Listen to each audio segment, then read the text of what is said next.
Hello, Mr. Collier here. Today we're going to talk about Chapter 4, which is all about atoms. In this chapter, we're going to answer the question, what's the structure of an atom like? But first we need to do a little history lesson. So I imagine that at some point in your life, well before high school, you heard about the idea of atoms. But in terms of history, it's actually fairly recently that we really understood the idea of atoms.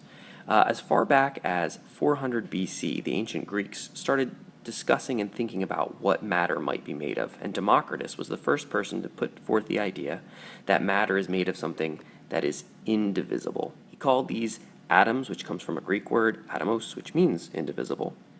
And now today we understand that atoms are in fact the smallest part of an element that retains the chemical properties of that element.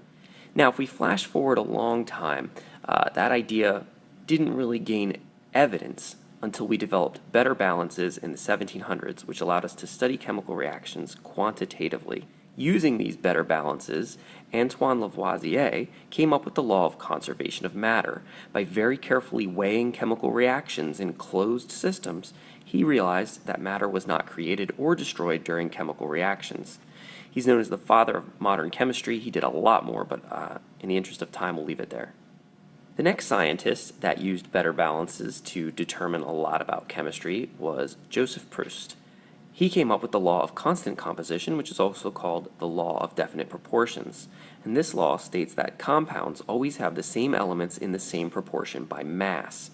Now, notice he was doing it by mass. Today, we say water is H2O. What he realized was that water was 2 to 16 in terms of weight. And we'll get more into this, but if you look at the periodic table, you'll notice that hydrogen and oxygen have very different weights.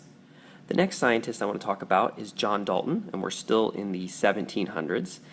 He did a lot of study and a lot of summarizing, and he came up with a 4-part atomic theory that said that all elements are made of atoms. Atoms in an element are the same as each other.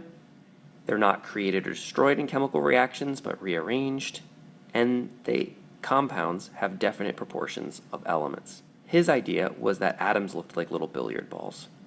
Dalton also used some careful measurements to come up with some original material. He described the law of multiple proportions, which says that if there's 2 or more different compounds made of the same 2 elements, the ratio of elements is always fixed in small whole numbers. So for example, carbon and oxygen can link up as carbon monoxide or carbon dioxide.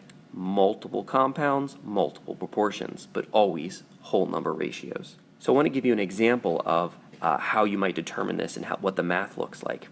So if you have 2 grams of element A combining with 4 grams of element B to make chemical AB, then how many grams of B are needed to form AB2?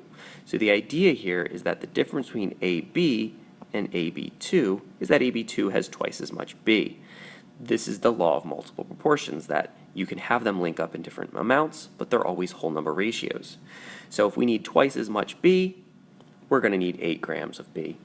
In the law of definite proportions, we've got 4 grams of element A with 12 grams of element B. That is a 4 to 12 ratio for this particular compound.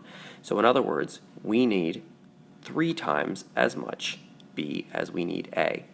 So if we need 8 grams of A, we're going to need 24 grams of B. This is the law of definite proportions. And that's it for section 1 of chapter 4.